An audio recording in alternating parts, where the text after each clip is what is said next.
Tõesti, Putin, Taliban. Just neid on Venemaa valinud oma järgmiseks strateegiliseks partneriks. Me ei hakka seda isegi sisse juhatama, sest Putini viimane otsus on nii naeruväärne, et see on peaaegu uskumatu. Aga see on tõsi, see on meeleheide oma kõige ehedamal kujul. Kõigepealt oli see Põhja-Korea, nüüd on selleks Taliban. Kui palju madalamale saab Venemaa veel langeda, kui Vladimir Putin meeleheitlikult tünni põhja kraabib ja lausa porri jõuab, otsides liitlasi? Olgu, vaatame siis seda kokkulepet. 28. mail teatas Politico, et Venemaa ja Afganistan on allkirjastanud sõjalise koostöölepingu, mis koostati umbes aasta pärast seda, kui Venemaa oli üks esimesi riike, kes tunnustas Talibani valitsuse väidetavat legitiimsust, kui see riigis võimu haaras. Venemaa väidab, et Taliban ei ole enam terroristlik rühmitus. See juhib päris valitsust ja Venemaa soovib selle valitsusega tihedamaid suhteid luua. Küsimus on, kui tihedaid. Kuigi nii Venemaa kui ka Taliban on kiiresti avalikustanud, et kokkulepe on olemas, ei räägi kumbki eriti sellest, mida see tegelikult tähendab. Isegi Moskvas toimuval rahvusvahelisel julgeolekufoorumil rääkis Afganistani kaitseminister Muhammad Yaqub võimalikult ebamääraselt. Koostöö Venemaaga on meie jaoks oluline. Afganistanile Venemaal on pikaajalised ja ajaloolised suhted. Me tahame selles suunas edasi liikuda, ütles Yaqub, andmata tegelikult mingit sisulist vastust. Venemaa julgeolekunõukogu sekretär Sergei Shoigu ei pakkunud samuti palju enamat, öeldes: oleme veendunud, et lääneriigid peavad vabastama külmutatud Afganistani varad, täielikult tunnistama oma vastutust 20-aastase kohaloleku eest Afganistanis ning võtma enda kanda kogu riigi sõjajärgse ülesehitamise koorma. Nii et meil on kogu selle jaoks mingisugune põhjus. Venemaa tahab lääne pihta salvata. Aga mis puudutab kokkulepet ennast, siis tegelikult teame ainult seda, et tegemist on mingisuguse sõjalise tehnilise koostöölepinguga ning kumbki pool pole avaldanud selle allkirjastatud dokumendi teksti. Ilma selle tekstita on raske hinnata, kui kaugele see uus kokkulepe tegelikult ulatub, kuigi me võime spekuleerida. Tavaliselt võib sõjaline tehniline kokkulepe hõlmata erinevaid tegevusi, sealhulgas relvade üleandmist, logistilist toetust, vägede väljaõpet ja muud tüüpi abi. Aga see iseenesest on juba probleem. Pole ju nii, et Venemaa riigikassa praegu üle ajab. Venemaa majandus on kriisirežiimis nii palju, et Rootsi luureteatel on riik võltsinud oma majandusandmeid, et näida majanduslikult võimsamana, kui ta tegelikult on. Rootslaste sõnul seisab Venemaa silmitsi suurema eelarvedefitsiidi ja kõrgema inflatsiooniga, kui Venemaa väidab. Nii et Venemaal ei ole tegelikult raha, et Talibani toetada. Samuti ei saa Venemaa anda relvi Afganistani režiimi tugevdamiseks, sest Putinil on neid relvi vaja oma ebaõnnestuva kampaania jaoks Ukrainas. Mida see siis Venemaa jaoks tegelikult tähendab? Putin tahab, et see oleks poliitiline signaal läänele ja me näeme seda Shoigu avalduses. Ruslan Sulimanov, kes on Nest-keskuse ekspert, ütles Vene sõltumatule väljaandele The Insider, et igasugune tõsine sõjaline koostöö on tõenäoliselt välistatud. Pigem on see sümboolne samm, et näidata, et Moskva ei jäta Talibani üksi, et see koostöö ei ole ainult sõnades, vaid ka tegudes. Aga tegelikkuses ei tule kindlasti mingit sõjalist liitu ega koalitsiooni nagu Põhja-Koreaga, väidab Sulimanov. The Independent teatab midagi sarnast, märkides, et Shoigu väitis seda. Venemaa arvates on USA ja NATO sõjaliste struktuuride ja rajatiste loomine Afganistanis või naaberriikides vastuvõetamatu. Mis viitab sellele, et Venemaa üritab end kujutada riigina, kes seisab väikese mehe eest suurte ja kurjade lääneriikide vastu. Mis siin ikka uut on? Hei Putin! Lihtsalt seekord on see nõrgem pool terroristlik režiim, kes on varem Venemaale tuule alla teinud. Putin poeb ise kirpetäis voodisse ja lebab seal rõõmsalt. Venemaa peab sellest kõigest saama midagi enamat kui lihtsalt läänele ninanipsu andmine. Mis iganes see ka poleks, kindlasti ei ole see relvad. Talibani käsutuses ei ole eriti midagi, mida nad saaksid Venemaale saata, et aidata Putinil tema sõjas Ukraina vastu. Nagu Global Firepower märgib, tugineb Talibani poolt Afganistanis loodud sõjavägi peaaegu täielikult käsitulirelvadele. Talibanil ei ole mereväge, seega ei saa nad sõjalaevu kasutada Venemaa toetamiseks. Afganistanil on kokku 5 õhusõidukit, 2 transpordilennukit ja 3 kopterit, seega õhuvägi on välistatud. Tankid on samuti välistatud, Talibanil ei ole ühtegi tanki. Sama kehtib ka suurtükiväe kohta, ütleb Global Firepower, mis tähendab, et Talibani ainus panus võib olla elav jõud ja mõned nende armee 3902 sõidukist, kui rääkida tavapärasest varustusest. Raketikaitse edendamise liit märgib, et Talibanil on teatud ligipääs rakettidele, kuigi need on enamasti Stingerid, Scud-B ja SA-24 Igla S, mis on jäänud üle vanadest Nõukogude ja USA kampaaniatest Afganistanis. Rand hindas, et nende 2 konflikti käigus jäi maha 4500 sellist varustust, kuid on väga tõenäoline, et suurem osa sellest on kas juba kasutatud, halvasti hooldatud või Talibani jaoks liiga oluline, et seda Venemaale saata. Taliban on samuti hakanud näitama märke, et kasutab droone kamikaadse rünnakuteks, kuid tundub ebatõenäoline, et neil oleks Venemaale droonide vallas midagi pakkuda või anda, mida Venemaal juba olemas ei oleks. Ausalt öeldes tundub, et Taliban saab sellest tehingust parema osa. Nagu märgib Raadio Vaba Euroopa, Raadio Vabadus pole Venemaal eriti raha ega varustust, mida Talibanile saata, ning Afganistani režiimil pole samuti mingit sõjakassat, millega Venemaalt midagi osta. Afganistanis 2025 aastal nähtud 4,3% SKP ehk sisemajanduse koguprodukti kasv on illusoorne, kuna selle põhjustasid Pakistani ja Iraani naasnud kodanikud. Üle 2 miljoni Afganistani kodaniku koju naasmine tähendas, et riigi SKP prognoositav langus oli Maailmapanga andmetel hinnanguliselt 4%. Kuid selle kokkuleppega said Talibanid teatava legitiimsuse kui geopoliitiline üksus. Mitte palju. See on endiselt Taliban ja see rühmitus on enamiku riikide terroriorganisatsioonide nimekirjas, kuid nüüd saavad nad väita, et neil on Venemaa liitlasena, mitte ainult kaubanduses, vaid ka sõjaliselt. Tulles tagasi Venemaa juurde, on vähemalt mingil määral näha katset säilitada oma jõudu Venemaa Kesk-Aasia ja Kaug-Ida piirkondades. Eriti otsib Venemaa vastukaaluriiki Islamiriik Khorasanile, mis võttis vastutuse hävitava terrorirünnaku eest Moskva kontserdisaalis, kus märtsis 2024 hukkus peaaegu 150 inimest. See rühmitus tegutseb Venemaal endiselt, nii et tundub, et loogika võib olla selles, et Vladimir Putin poeb ühele terroristirühmitusele ligi, et aidata tal teise rühmaga toime tulla. Lisaks on veel mõjuvõimu küsimus. Nüüd, kui USA on Afganistanist lahkunud, üritab Venemaa piirkonda siseneda ja seal olukorda enda kasuks pöörata. Jällegi, see kõik tundub nii tühine. Ainus muu võimalik põhjus, miks Venemaa võiks soovida sellist tehingut teha, on see, et Putin usub, et tal võib õnnestuda Talibani käest saada elavjõudu, keda ta saab saata Ukrainasse rindele surema. Ta on seda varemgi teiste riikidega teinud. Välissuhete nõukogu teatel saatis Põhja-Korea 2024 aasta sügisest kuni 2025 aasta lõpuni Venemaale kuni 15 000 sõdurit. Siiski ei ole Taliban tööjõu poolest palju võimsam kui relvastuse ja varustuse vallas, kus seis on piinlik. Afganistanil on sõjaväes 75 000 tegevteenistujat ja veel 90 000 paramilitaarseid jõude, kellest enamik on vajalikud Talibani võimu säilitamiseks. Just nii sõjaväelise toetusega diktatuurid töötavadki, sa ei saa neid käigus hoida, kui saadad oma parimad võitlejad teise riiki surema. Lisaks, nagu Aleksei Zaharov, kes on Indias tegutseva Observer Research Foundationi teadur, ütleb väljaandele The Independent, ei juhi Taliban stabiilset Afganistani. Talibanil on praegu raskusi kasvava ebastabiilsusega Afganistani põhjaprovintsides ja ta ei suuda täielikult kaitsta lõunapiiri Pakistaniga, märgib Zaharov, tuues välja, et Venemaa ei vaheta tõenäoliselt keerukaid relvi, mida ta saatis Põhja-Koreasse, selle vastu, et veenda Talibani sõdureid saatma. Nii et jõuame tagasi selle juurde, milles see tehing tegelikult seisneb. Seda saab kokku võtta ühe sõnaga. Meeleheide. Venemaa on sõlminud kokkuleppe Talibaniga, sest ta ei saa sarnaseid kokkuleppeid mujal sõlmida.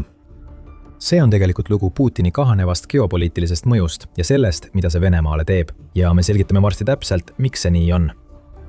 Enne kui me seda teeme, selgitame, miks me teeme saadet The Military Show, et näidata, kuidas võim tegelikult liigub või antud juhul, kuidas see peaaegu üldse ei liigu.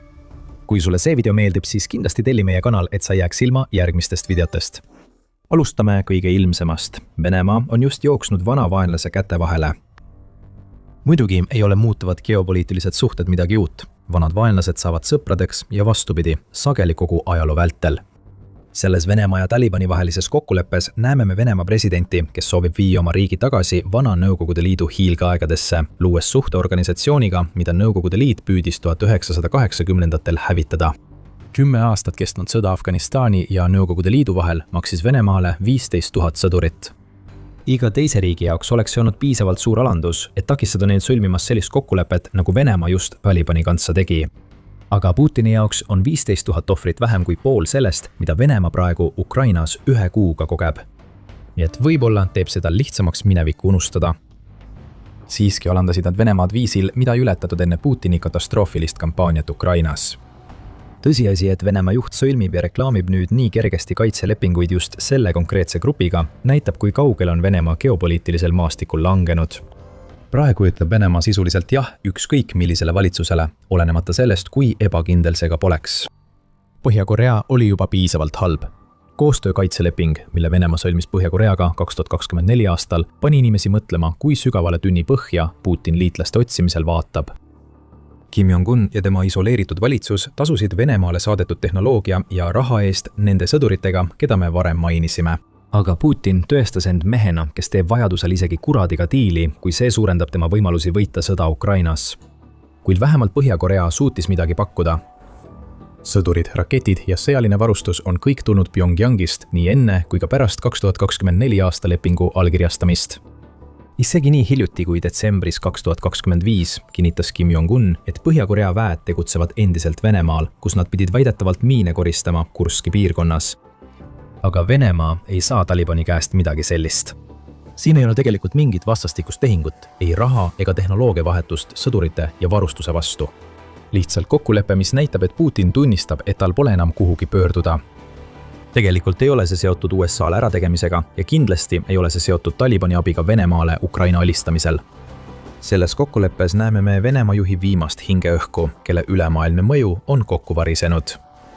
Viimased aastad pole olnud Putinile soodsad tema soovile luua uus maailmakord, kus Venemaa oleks keskmes. Viimasel ajal näib, et iga kord, kui Putin mõnda režiimi toetab, kukub see režiim kokku.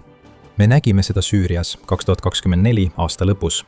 Assadi režiimi langus viis selleni, et Venemaa kaotas tohutult prestiiži, sest Moskva poolt sellele režiimile antud relvad ja toetus ei suutnud mitte kuidagi peatada mässu, mis lõpuks sundis Bashar al-Assadi oma elu eest põgenema. Venezuelas tegi Putin liitlaseks diktaator Nicolas Maduro. Vene suhted Venezuelaga jõudsid pärast Ukraina sissetungi uutesse kõrgustesse, märgib Euroopa poliitikaanalüüsi keskus, viies isegi 10-aastase partnerluslepingu sõlmimiseni.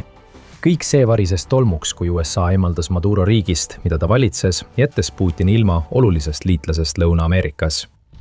Ja pärast seda, kui operatsioon Eepiline raev nõudis endise Iraani ülemjuhi Ali Khamenei elu, esimese 24 tunni jooksul pidi Putin mõtlema, kuhu ta edasi pöörduda võiks. Kõik Venemaa liitlased eemaldati mängust. See jätab Putinile ainult Põhja-Korea ja nüüd ka Talibani Afganistanis. See pole just eriti mõjukas geopoliitiline seltskond, ükskõik kui väga Venemaaga ei püüaks väita vastupidist. Putini vähene mõjuvõim maailmas oli juba varem ilmseks saanud.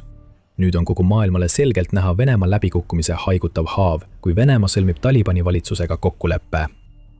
Ja nagu Putin on tõestanud kõigi oma liitude lagunemise puhul, ei paista Venemaa suutvat oma mõjuvõimu kahanemise vastu midagi teha peale tühjade sõnade loopimise.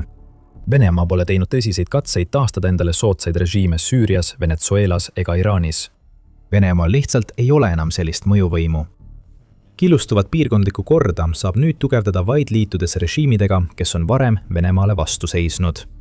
See ei ole diplomaatia, see on juhi meeleheide, kes teab, et tema valitsemisaja kell tiksub. Aga mis saab Hiinast, võite küsida? See on ju oluline liitlane, kellele Putin saab loota. Noh, mingil määral küll. On tõsi, et Hiina on varustanud Venemaad kahesuguse kasutusega komponentidega, mis sageli jõuavad relvadesse ja droonidesse, mida Venemaa kasutab Ukrainas. Samuti on tõsi, et Hiina on maailma suurim Vene nafta ostja, mis hoiab raha Putini sõjakassasse voolamas. Aga Xi Jinping ei ole see liitlane, keda Putin tahaks temast teha. Hiina ei ole Venemaaga sõlminud midagi sellist nagu kaitselepingud, mida nüüd sõlmitakse Talibaniga. Ja see ei ole nii, et Putin saaks lihtsalt sõrmi nipsutada ja Hiinalt seda, mida ta vajab, kohe kätte saada. Me nägime seda diplomaatilise visiidi ajal, mille Putin tegi mais Pekingisse. Kuigi selle visiidi käigus allkirjastati BBC andmetel üle 20 tehnoloogia- ja kaubanduslepingu, lõppes see siiski ilma ühegi märgita, et gaasitoru, mida Putin soovib Venemaa ja Hiina ühendamiseks, oleks kuidagi lähemale jõudnud. Tegelikkus, mille Putin peab omaks võtma, on see, et Hiina ei näe Venemaad tegelikult liitlasena. Peking näeb Moskvat kui tööriista, mida saab kasutada odava nafta ja geopoliitiliseks jõukatsumiseks. Tööriistad visatakse minema, kui neist enam kasu pole. Putin teab, et Xi omab kogu võimu Venemaa ja Hiina suhetes ning Xi võiks väga lihtsalt suhtele lõpu teha ilma tõsiste tagajärgedeta, kui Putin teda vihastab. Kogu see suhe toimub Hiina tingimustel, sest Venemaa moodustab vaid 4% Hiina rahvusvahelisest kaubandusest, kuigi Peking on Putini plaanide jaoks ülioruline. Hiina saab ilma Venemaata hakkama ja tõenäoliselt isegi õitseb. Sama ei saa öelda vastupidi. Parim, mis Venemaa on suurte mängijate seas on ühepoolne suhe ja rida juhtkonna kokkuvarisemisi, seetõttu ka kokkuleppe Talibaniga. Kui Putini jaoks polnud juba piisavalt alandav, et ta on sunnitud nii madalale laskuma, et liitlast leida, siis Venemaa viimane kokkulepe tuleb ajal, mil Ukraina on muutumas Lähis-Idas mõjukaks tegijaks. Kui Venemaa üritab end Kesk-Aasias kaitsta, sõlmib Ukraina 10-aastaseid kaitselepinguid selliste riikidega nagu Saudi Araabia, Katar ja Araabia Ühendemiraadid. Ja Ukraina saab neist lepingutest tegelikult ka midagi kasu. Pärsia lahe riigid, keda on rünnanud samad Shahidi droonid, mida Venemaa kasutab Ukraina vastu, vahetavad naftat, raha ja võib-olla isegi sõjavarustust Ukraina kogemuste vastu nende droonidega toimetulekul. See kontrast näitab, kui kaugele Venemaa on langenud ülemaailmses hierarhias. Putin sõlmib lepinguid, mis ei too Venemaale midagi, lihtsalt selleks, et saada liitlane, keda keegi teine ei taha.